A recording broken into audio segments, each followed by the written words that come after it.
तू मारल्यासारखं कर, मी रडल्यासारखं करतो, या एका वाक्यात नाशिक विधान परिषदेच्या निकालाचं विश्लेषण करता येईल। 2-4 दिवस आधी झालेल्या वर्धापन दिनाच्या सभेत कुत्ते भोगते, टायगर शिकार करतायत अशा वल्गना देणाऱ्या उपमुख्यमंत्री एकनाथ शिंदे यांना सोमवारी लागलेल्या विधान परिषदेच्या निवडणूक निकालामध्ये नाशिकमध्येच भाजपकडून मोठा झटका बसला। या ठिकाणी शिंदे गटाच्या अधिकृत उमेदवाराचा धक्कादायकरित्या पराभव झाला। यामागे सर्व सूत्रधार हे गिरीश महाजन असल्याचं सांगण्यात येतं। गिरीश महाजन यांनी नाशिकमध्ये शिंदे गटाला धोबीपछाड देत आपल्या अगदी जवळचा कार्यकर्ता आणि भाजप बंडखोर उमेदवार गोकुळ गीतेंना छुपी रसद पुरवल्याची चर्चा सुरू झाली आहे। एकीकडे ऐन निवडणुकीच्या तोंडावर गोकुळ गीतेंनी आपण प्रचार थांबवत असल्याचं जाहीर केलं होतं। एक आठवड्यावर निवडणूक आलेली असताना गीतेंनी घेतलेली ही भूमिका शिंदे गटाला दिलासा देणारी होती। परंतु घरी बसूनही गीतेंनी राजकीय सूत्र हलवत आपला प्रचार सुरूच ठेवल्याचं स्थानिक राजकीय वर्तुळात चर्चा होती। गीते यांनी शिंदे गटाचे उमेदवार नरेंद्र दराडे यांना उघड पाठिंबा दिला नसला तरी आपण प्रचार थांबवत असल्याचं जाहीर केलं होतं। त्यामुळे महायुतीकडून दराडे यांची जागा पक्की समजली जात होती। परंतु प्रत्यक्षात लागलेल्या निकालात दराडे यांचा पराभव झाल्यानं हा संपूर्ण ठरवून कार्यक्रम करण्यात आल्याचं बोललं जातंय।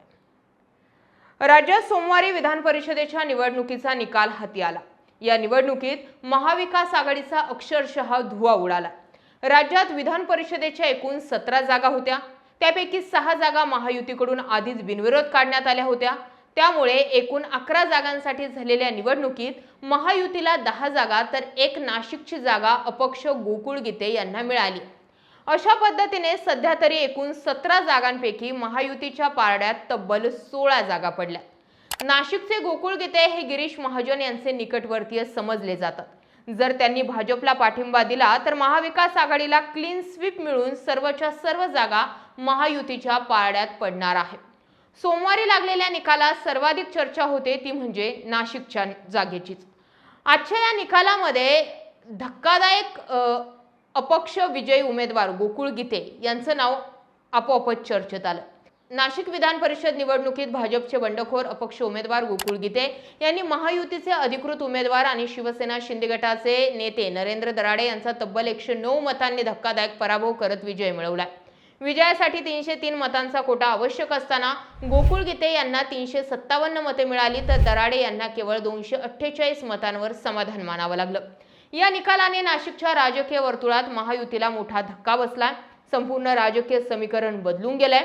या निवडणुकीमध्ये महायुतीने ही जागा शिंदे गटाच्या नरेंद्र दराडेंना दिली होती, मात्र भाजपचे स्थानिक नेते आणि नाशिक महापालिकेचे माजी स्थायी समिती सभापती गणेश गीते यांचे बंधू गोकुळ गीते यांनी अपक्ष अर्ज दाखल करत बंडखोरी केली।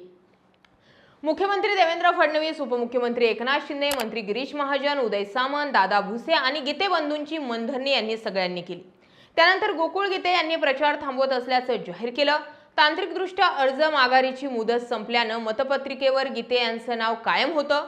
गोकुळ गीते यांनी केवळ वैयक्तिक प्रचार थांबवला असला तरी त्यांच्या कार्यकर्त्यांनी आणि समर्थकांनी पडद्याआड छुपा प्रचार सुरूच ठेवला। मतदारांचा कौल आपल्या बाजूने असल्यानं त्यांनी दराडेंना पाठिंबा देण्यास स्पष्ट नकार दिला होता, ज्याचा अचूक फायदा त्यांनी उठवला। पराभवानंतर नरेंद्र दराडे यांनी थेट आरोप केला की महायुतीमधील नेत्यांनी आणि कार्यकर्त्यांनी माझा विश्वासघात केला, मला अंधारात ठेवून त्यांनी अपक्षाला ताकद दिली। त्यांनी भाजप नेते गिरीश महाजन यांच्यावरही छुप्या पाठिंब्याचा थेट संशय व्यक्त केला। दरम्यान महायुतीमध्ये वरकरणी एकजूट दिसत असली तरी तळागाळात समन्वय नव्हता असा आरोप त्यांच्याकडून करण्यात आलाय। मतदारसंघातील संख्याबळ अनुकूल असल्यामुळे दराडे आणि शिंदे गट काहीसे गाफील राहिले। मतदारांना आज सहलीवर नेऊनही भाजप आणि शिंदे गटातील अंतर्गत नाराजीमुळे मते फुटली, हे दराडे रोखू शकले नाहीत। स्थानिक लोकप्रतिनिधी म्हणून दराडे यांच्याविषयी मतदारांमध्ये काही प्रमाणावरती निष्क्रियतेची भावना होती आणि ती आहे।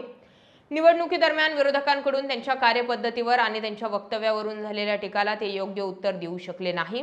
दुसरीकडे गोकुळ गीते हे पिंपळगाव वसवंत बाजार समितीवर सलग 2दा संचालक म्हणून निवडून आलेले नेते। गीते कुटुंबाचे नाशिकच्या राजकारणात भाजप तसेच महाविकास आघाडीतील घटकांशी, विशेषतः राष्ट्रवादी काँग्रेस शरदचंद्र पवार पक्षाशी जवळचे संबंध आहेत। गणेश गीते यांनी यापूर्वी शरद पवारांच्या पक्षाकडून निवडणूक लढवली होती आणि त्यामुळे गोकुळ गीतेंना भाजपमधील नाराज गट, महायुतीचे काही स्थानिक नेते आणि महाविकास आघाडीचे मते खेचण्यात यश आलं। गिरीश महाजनांसारख्या मोठ्या नेत्यांचा मान ठेवून घरात बसण्याचं नाटक करायचं, परंतु कार्यकर्त्यांमार्फत मतदारांच्या वैयक्तिक गाठीभेटी सुरू ठेवायच्या. गीतेंची रणनीती कमालीची यशस्वी ठरली. मतदारांनीही त्यांच्या या सायलेंट मोहिमेला 100% साथ देत आश्चर्यकारक निकाल घडवून आणला. नाशिकचा हा निकाल म्हणजे वरच्या पातळीवरील नेत्यांनी केलेल्या तडजोडी स्थानिक पातळीवरील कार्यकर्त्यांना आणि मतदारांना मान्य नव्हत्या याचे जिवंत उदाहरण. या विजयानंतर गोकुळ गीते हे जायंट किलर ठरलेत, तर शिवसेना शिंदे गटाने त्यांना तातडीने मुंबईला पाचारण केले. ते शिंदे सेनेत प्रवेश करण्याची शक्यता वर्तवली जात असून यामुळे नाशिकमधील भाजप आणि शिंदे गटातील अंतर्गत संघर्ष आगामी विधानसभा निवडणुकीत आणखी तीव्र होण्याची चिन्ह आहेत. गोकुळ गीतेंच्या रूपाने बसलेला झटका हा नाशिकच्या राजकारणामध्ये एक वेगळा ट्विस्ट घेऊन येईल. गोकुळ गीतेंच्या या विजयाबाबत तुमचं काय मत आहे? कमेंटमध्ये जरूर व्यक्त व्हा. जय महाराष्ट्र.